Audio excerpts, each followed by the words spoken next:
We're on the trail of survivors, descendants of a band of castaways who landed on Madagascar and evolved into more than 30 different lemur species living today. By doing so, they unknowingly averted disaster. Because monkeys, smarter and more aggressive, evolved on mainland Africa and outcompeted all the lemurs living there, driving them to extinction. So we're searching the island sanctuary of Madagascar for the descendants of the ancestral lemur. Be an insider in the creature world. That's the mission. The Krat brothers, dropped in remote regions to live with the creatures, through their eyes, on their turf, by their rules.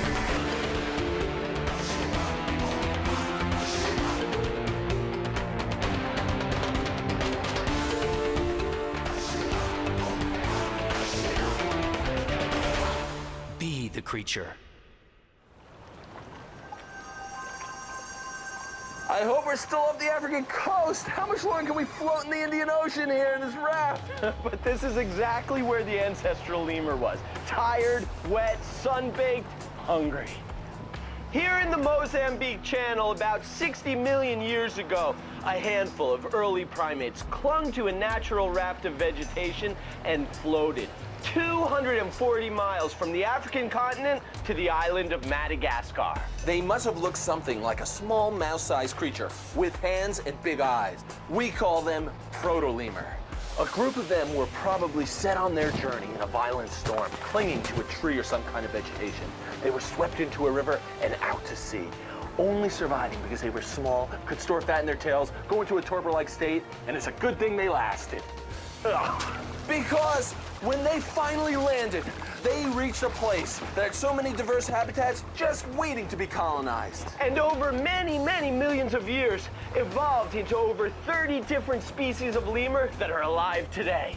That's right, 30 different species. Because a lemur is not just a lemur, but who are they all? We're here to see just how far that early proto-lemur has come as we race across Madagascar to meet today's endangered lemurs. Proto-lemur arrives somewhere on the west coast, and we begin our journey in the southern region in the spiny desert of Madagascar. The spiny desert of Madagascar, finally we're here.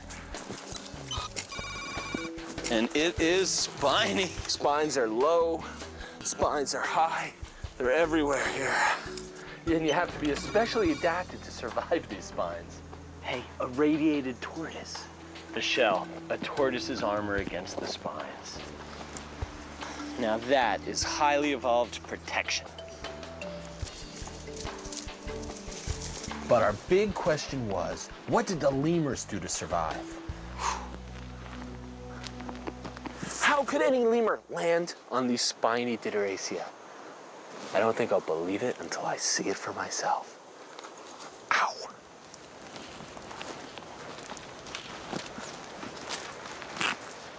Hey, Chris. There they are. Siphacas. Siphaca. Talk about an evolutionary leap. It took millions of years for proto-lemurs to turn into this long-limbed tree-jumping specialist. Here they come, Chris. Get ready. I'm rolling. Whoa! Yes. That was incredible. I still can't believe it. What a jump. 12 feet. One to the other, full weight on these spines. The eye-hand coordination or eye-finger coordination of these guys to be able to place their fingers right between the spines. Interlacing fingers in spines, going at full jump, full speed through the air, that's amazing. That is, ow. Maybe they know exactly where they're jumping. Maybe they have paths through the spiny forest, landing points here, there, that they know that they travel through their territory. I think they do. Lots of animals use well-worn paths when they go from one place to the other, like deer paths. And you know what I'm gonna do? I'm gonna find some ring-tailed lemur paths. Okay, I'll stick with these guys. All right, cool. And then probably with these two species, diurnal, in this area, maybe we'll meet up again in a couple weeks. Or sooner. What is it about these two different descendants of proto-lemur that makes it possible for these species, the siphacas and ringtails, to survive in the very same forest? Martin was off to find the ringtails, and I was sticking with the Sophocus. They're bouncing over to a completely new habitat. The gallery forest. A rich riparian forest springing up from the desert along the edge of a river. Once, most of Madagascar was covered by forest. 80% of this has now been destroyed.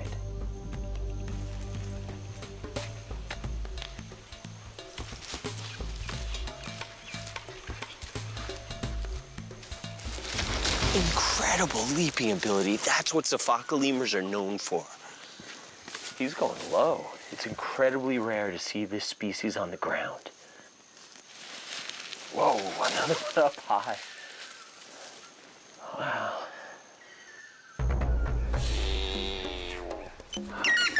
All right, the giant kua. What a call.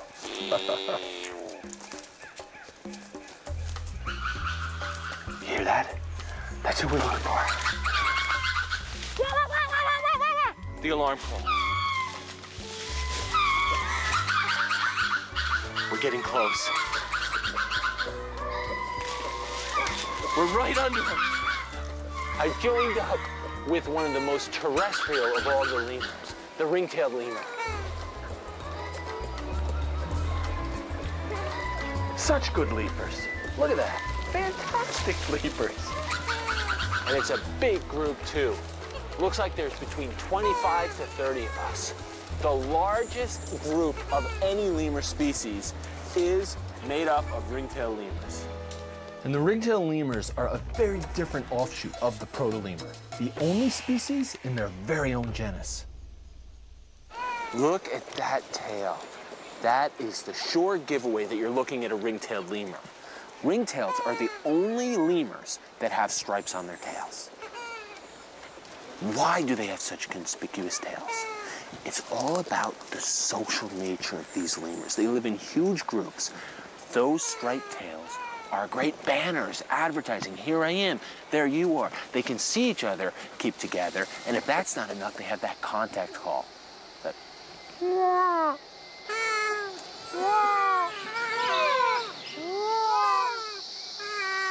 Wonder if Chris is hearing this.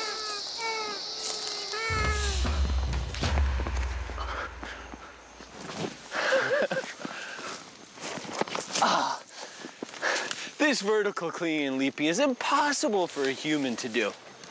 And the main reason is because of our feet. Sophocus have specialized feet that are more like hands and can grip the trunk of the tree, allowing a secure anchor from which to spring with those frog-like legs. Whenever I try to spring, my feet slip. And I can't get that traction that'll propel me from one trunk to the next trunk. Okay, on this tree I have an anchor, which sort of simulates the Sophocus' ability to grab with their feet. And now, clinging and leaping is so much easier. But I still have one problem. The arm and leg strength in proportion to their body size is incredible for these primates. Their grip is amazing too. With just a grip of their foot or hand, they can hang from one hand. Now this is so tiring for me, but they can do it for a long, long time. It's unbelievable.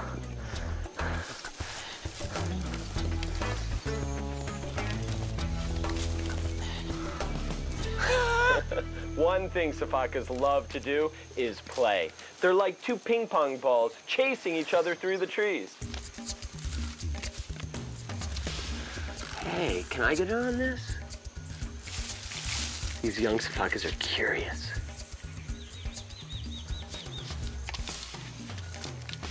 Hey, buddy, whoa. Here I am, over here. Martin would love this. Okay, playtime, ring-tailed lemur style.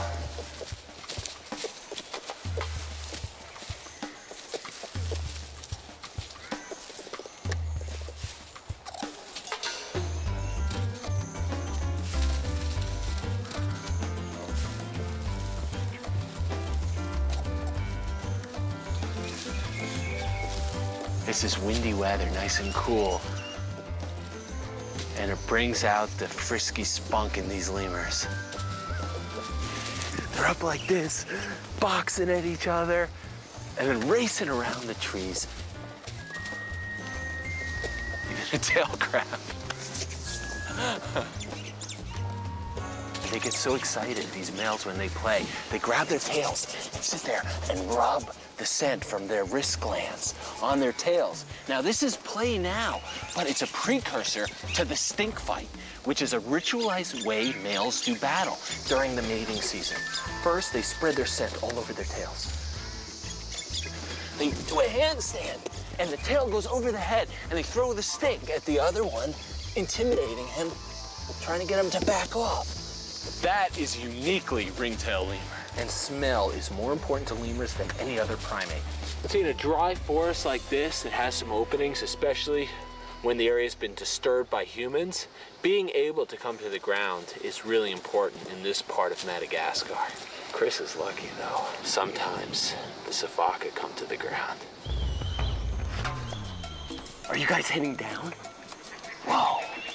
On the ground, we are in for some spectacular leaping.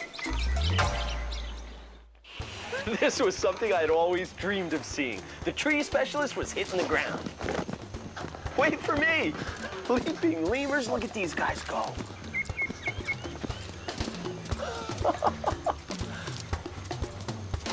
But why the funny hop? Now, if you're built for vertical clinging and leaping, this is how you have to move on the ground. It's just the way their body functions.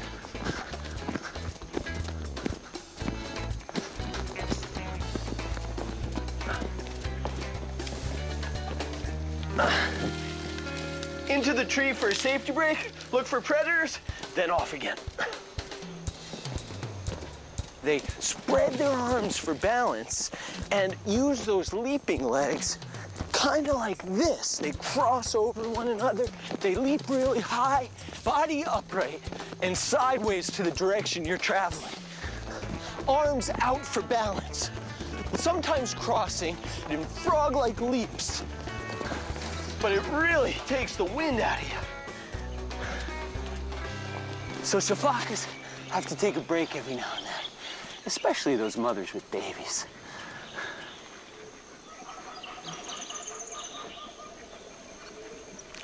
In the early morning, sifakas love to sit in the sun and soak up the rays. Hey, here come a few more.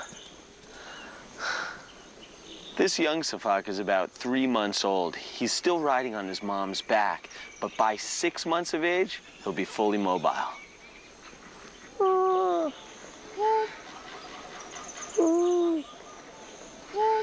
That's a sifaka contact call.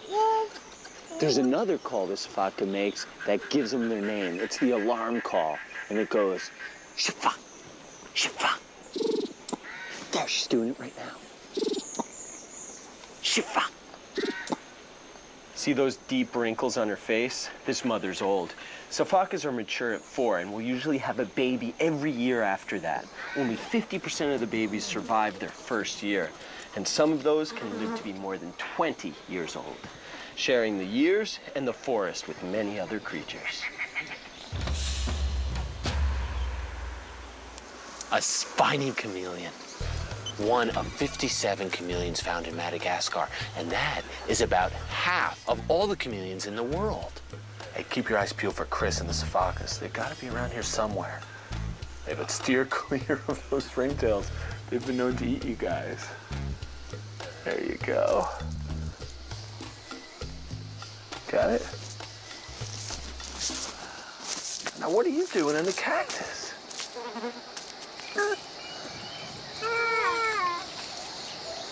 I can't believe they choose a cactus, though, to sit in. And some of the lemurs are even eating cactus. Now, how you do that, I don't know. They take huge bites of it. It's pretty fleshy stuff, but you do have to watch out for spines. Ow! Just take off chunks. So the ringtails were taking advantage of cactus, but what were the sifakas surviving? Flowers. like eating a cotton ball. Leaves, that's a favorite. Sifakas live in small groups of about 4 to 12, and like many lemurs, females are the dominant ones of the group. If a female wanted to eat where this male is eating right now, she'd come in and chase him away. He's into some good fruit up there.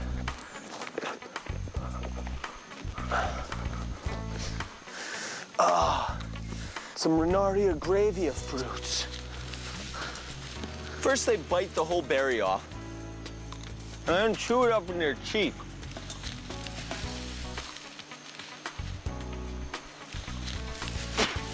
And spit out the seed. Sifakas and ringtails both devour these fruits, but it's the food they don't share that allows them to coexist. Eating on the ground, the big difference between the ringtail and other lemurs. It looks like this is a creature with two heads. One big head and there's a little identical head right on top. Riding jockey style. That's a way to travel, isn't it? Oh, here's an underslung baby. Look, riding on the mother's belly. That's how they ride when they're really young. So right there are the two ways that the parents carry their infants, because they need their hands free to climb, feed, and move with the group. Even the mom with the baby can really move on the ground. Wow. Look at them go. Ringtail lemurs can bust out into a full-on gallop. They can really stretch it out, completely comfortable on the ground. We're on the move. Martin and I were following our individual troops as they followed the food sources, much as proto-lemur and its descendants had been following theirs for millions of years.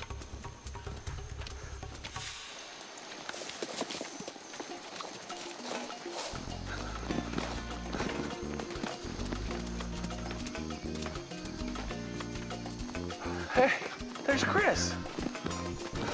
Hold those tails up high. You can't miss us. Ringtails!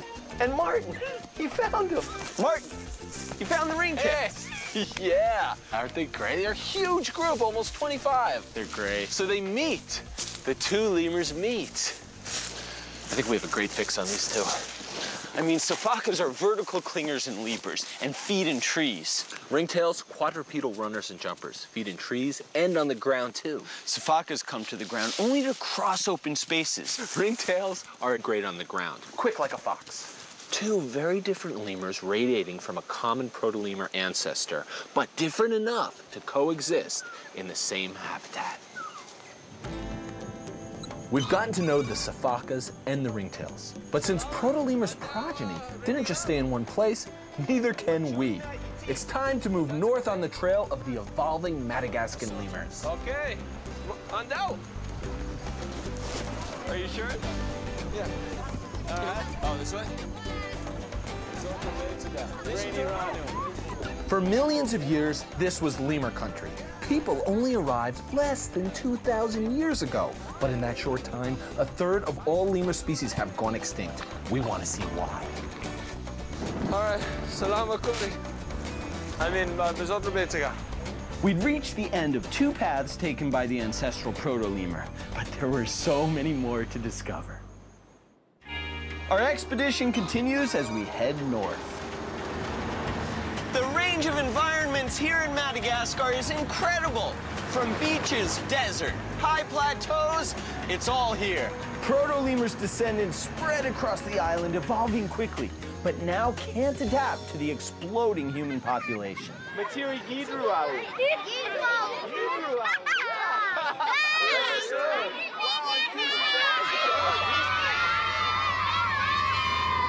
We're brushing up on our Malagasy because it's really fun to be able to speak to the local people in their language.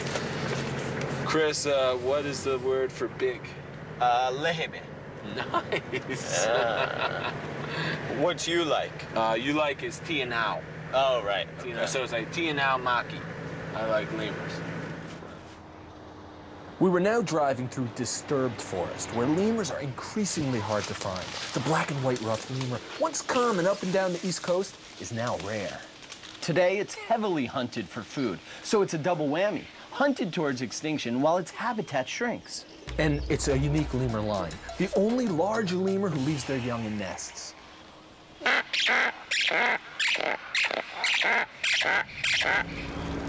Oh, this is some fire. Oh, wow. Fires are the leading cause of lemur habitat destruction.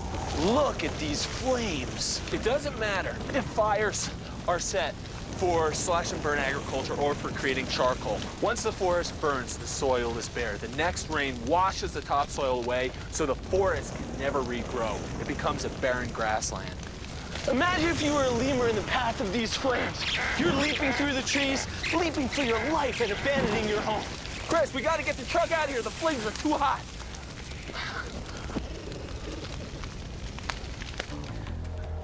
This was once a rainforest filled with lemurs. And now it's been turned into this massive rice paddy. And they were huge trees that they burned or felled, dug up the roots, moved all this earth. It's amazing. Probably never realized that the lemurs were gonna become extinct because of it. Nice pig. We've got to get to a place where lemurs aren't threatened, up into the few areas of cloud forest where lemur habitat is still relatively pristine. A different place, different foods, different adaptations required here. A place for new lemurs to evolve. Our goal here is to find and get to know some very secretive species of lemur. Hey, buddy. The locals call this simpuna. This is a type of Propithecus lemur, the only one with red eyes. A very close relative of the dry forest sifaka.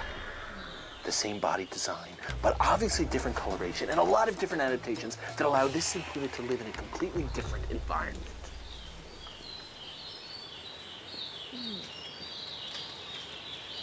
Look at this. Right in here, can you see him? Look at these fruits he's eating. Chris, they look like big olives. These simpuna are seed predators. They actually kill the seeds by eating them. Yeah, and the dry forest sifaka ate the fruit and spit out the seeds. Martin, I'm gonna go up and get some of those seeds. All right, I'll spot you down here. Whoa, look out! They're falling on me! Hang on, I'll get one. Got one. All right.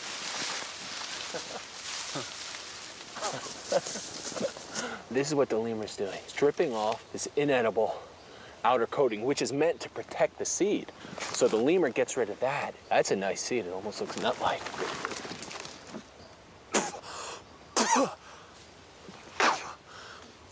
That is not edible for me. It's soaked with a nasty latex. Lemurs, like these simpuna, they eat what's available in the forest. Different weeks of the year, they're eating different things. And that's why having a pristine forest is so important. If any trees disappear, that might be the critical tree that provided the fruit that got them through a certain month. The terrain was getting rougher here. And these rainforests contain a little creature that was getting pretty rough on us. Ah, massive blood stain. Another leech got me. They lay in wait on the forest floor and the trees everywhere. Little squirmy, heat-seeking missiles. And when they sense out a warm body, they stretch out to latch on. And if they get a hold, they quickly move up your leg to find the soft spots, latch on, and start sucking your blood. We've only got one leech-free zone out here, our tents. You always have to try to get your tent set up before it rains, and it's hard to do. The lemurs are out there. We want to go out and find them, but we have to get set up. That sky could open up any minute, and if your tent's not set up before the rain comes, you're gonna have a wet expedition. There are at least 12 species of lemur in this forest alone, but there is one extremely rare group that is only found here. We're in search of bamboo lemurs, 3 types. They're all living in this forest, feeding on bamboo at the same time of day. Lemurs. Where? Yeah, gray bamboo lemur there. The size of a squirrel. Hard to keep up with. Martin, come on, he's up here. This terrain is tough. And it's so much easier for them to move through here because they can go from branch to branch, tree to tree. But for us, slipping and sliding on the loose leaves of the mud, These lemurs are giving us a run for it. The gray is the smallest bamboo lemur. And also the quietest. This species is one result of adaptation to the once plentiful bamboo resources. He eats parts of both bamboo species in this forest, the giant bamboo and the viney bamboo. It's a much more manageable size for these small squirrel-sized lemurs. And here's the technique. With the back teeth, and do the corn on the cob motion. And then with their little hands, break, twist, and that's the stuff they're looking for. I'm really itching right now here. Do you see anything? I think it might be when I ate that bamboo. They have these hairs on the new shoots that protect. Looks like you're a clown or something with an extended smile. It's great.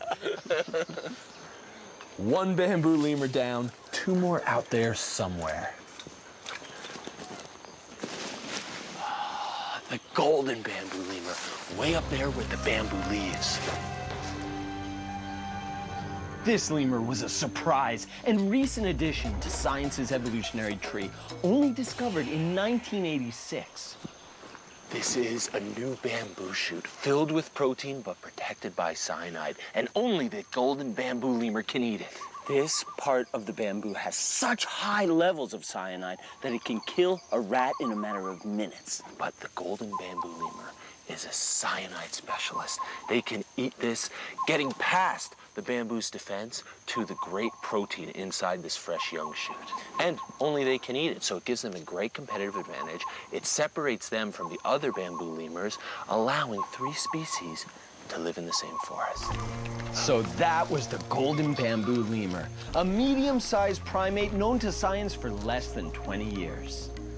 But there is also a 3rd bamboo relative, once thought to be extinct, but then rediscovered. And that's who we're after next.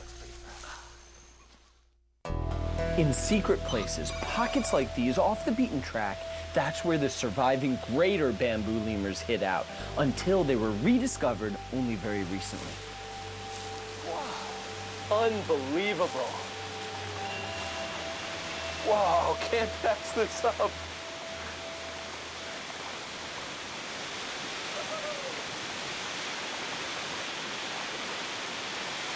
It's a Madagascar shower! Woo-hoo! Woo-hoo! And there were so many frogs living here at this waterfall. They were colored perfectly to match the rocks and algae. A species perfectly adapted to this microhabitat, surviving in a world of their own.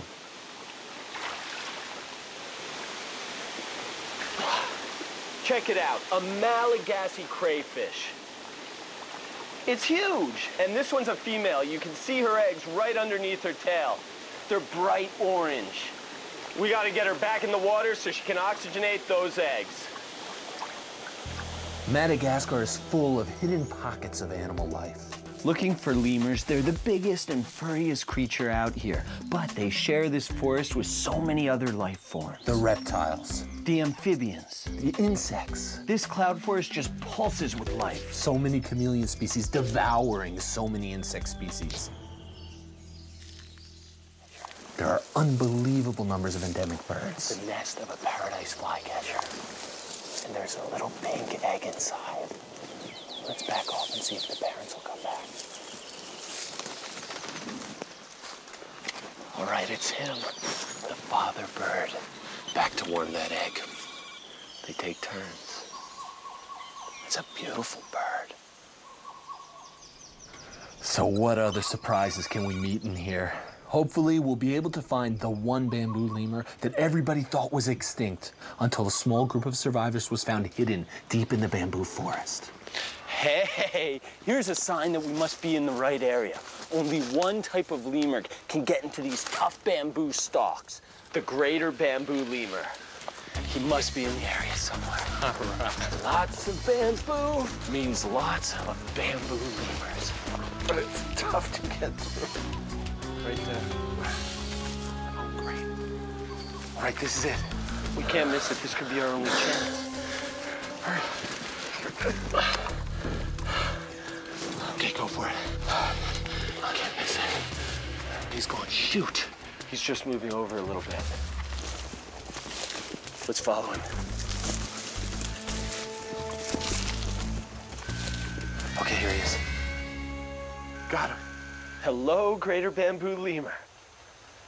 He's a third surviving offshoot of the bamboo lemur stalk with a very unique ability. Here's the greater bamboo lemur's specialization in action. They bust through the stalk, get it inside to the woody pith, peel it off in layers, and just munch it up. Even in the mature stalks, look at him dig into it. And pull it. He's using a lot of his body weight. He's digging into it so hard that the whole stalk is shaking.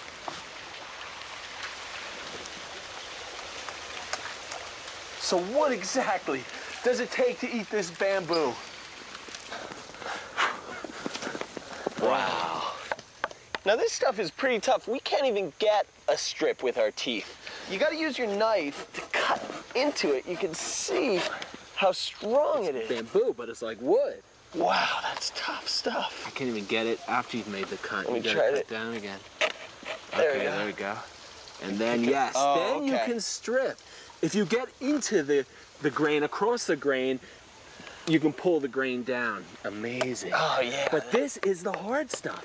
The amazing ability to get through this stuff and get to the food inside is what sets the greater bamboo lemur apart from all other lemurs.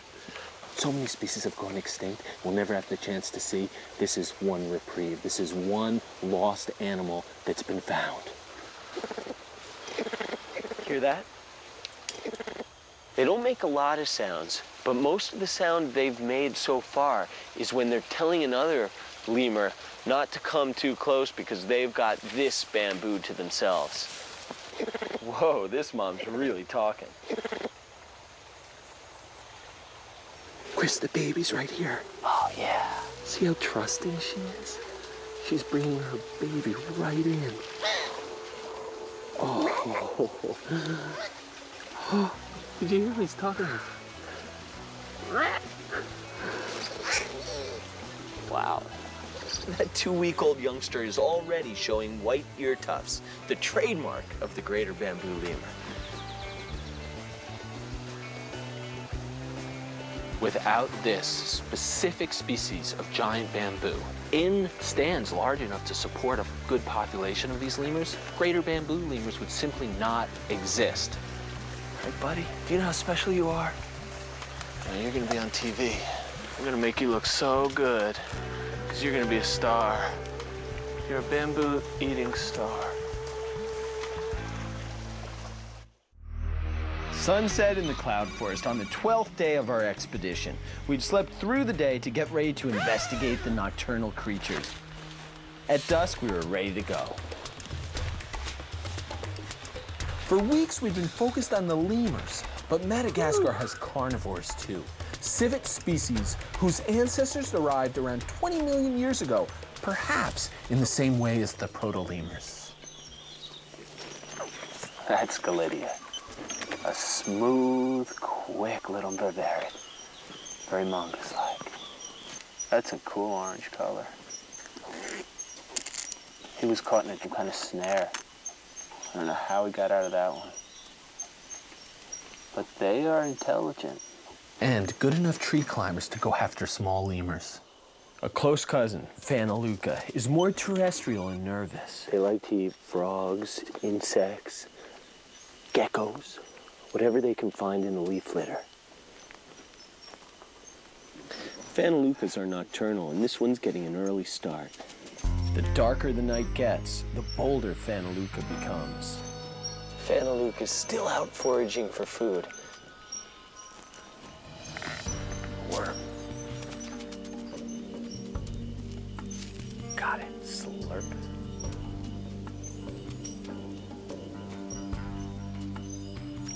Ooh, she got a moth. See that fat tail on the Phaneluca? That stores fat for times when food is scarce. And the vivarid ancestors got to Madagascar the same way as proto-lemur, on a raft, storing fat in the tail, slowing their metabolism, surviving the journey. To this day, the lemurs that most closely resemble proto-lemur store fat in their tail, like the dwarf lemur. Its overall body shape and size is very similar to what the proto-lemur must have looked like. Or it could have been a little smaller, like the smallest of all living lemurs, the mouse lemur. It's unknown which of these two small nocturnal lemurs the proto-lemur most closely resembled, but one thing is for sure. As a group, they haven't strayed far from the original proto-lemur. Ah, a nocturnal lemur. The smallest primate in the world, the mouse lemur. This mouse lemur, one of the closest living look-alike to the proto-lemur that came here. Little hands, big eyes, able to survive in a lot of different places because she could eat anything. Tree sap and gum, insects, small reptiles, all could have been a part of the proto-lemur's diet. And with the ability as a generalist to eat all these things, this little proto-lemur could have spread all over Madagascar into all the different habitats and then evolved into the specialized lemurs that we know today, including the 8 we've seen so far. But there were at least 22 more species to see, and our time was running out. As our search continued, it took us right through the heart of a Malagasy village, and it reminded us of how the booming Malagasy population is bad news for lemurs. The more people there are, the more forests are cut, and the more lemur habitat keeps on shrinking. But these are really nice people living in one of the poorest countries in the world. It's illegal to hunt lemurs, but where food resources are very scarce, lemurs provide a ready supply of meat for local villagers. But some lemurs are revered and never eaten.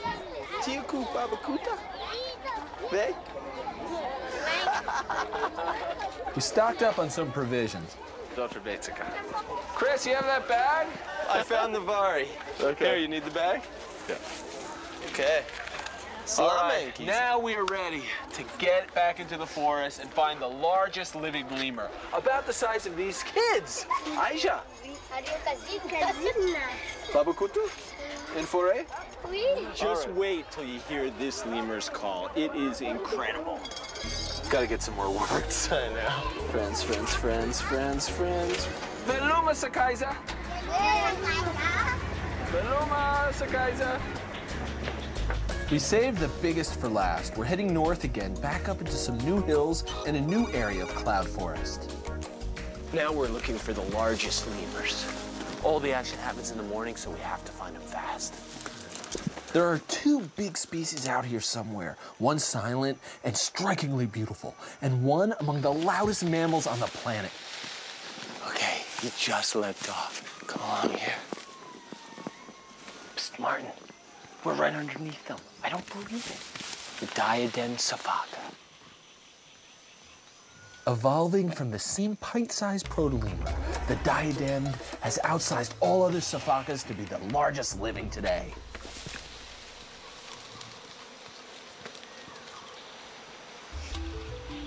This lemur is definitely a contender for one of the most beautiful lemurs in Madagascar and one of the most beautiful primates in the world.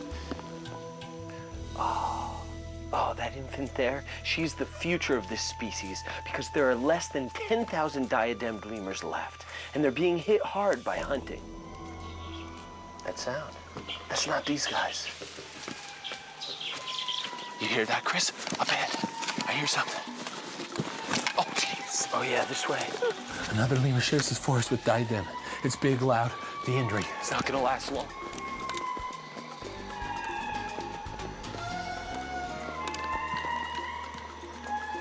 We gotta go, let's fly. Let's go. The injury were singing. We had to get to them before last call.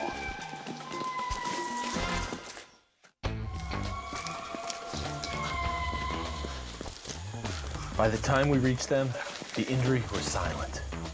So now we just had to wait until they started calling again. Or better yet, find them before they called.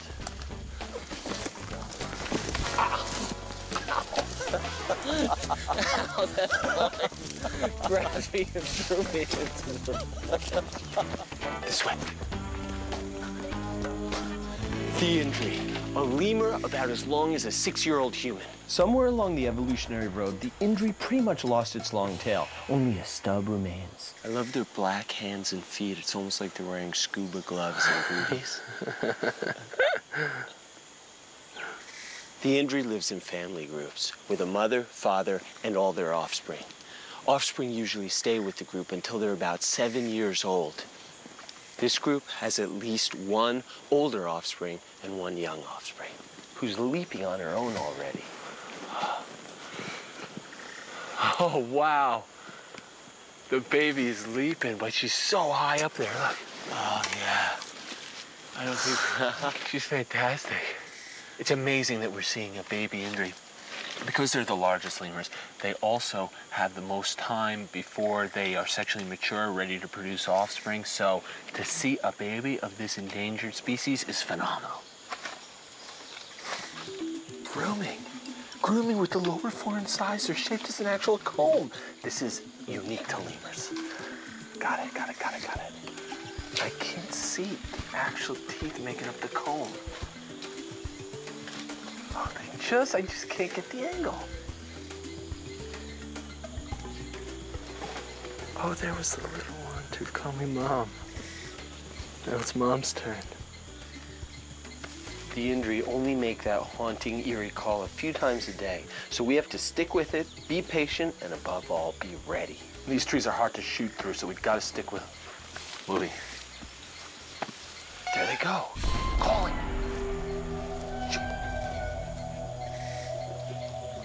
Can you see an angle? Right through there. Perfect, help me. Perfect. It's cool, just help me, it's not over yet. I can hear it. Oh, they just moved. Okay, yeah, I thought it was. I think we got a good view here. That is the call of the indri. I can hear it, but I can't see her face.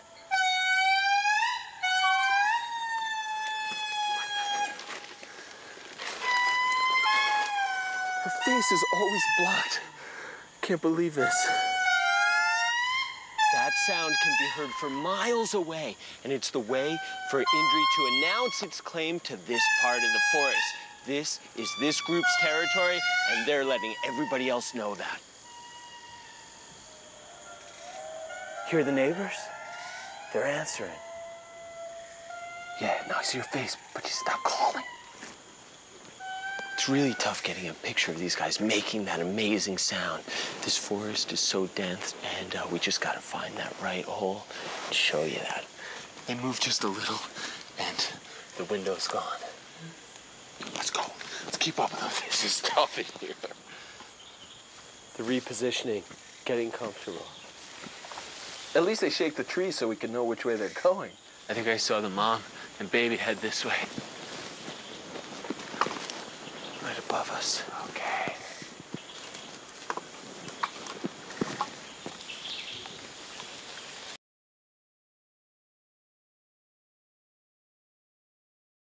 With those super long limbs, long fingers, and toes, the indri can reach almost any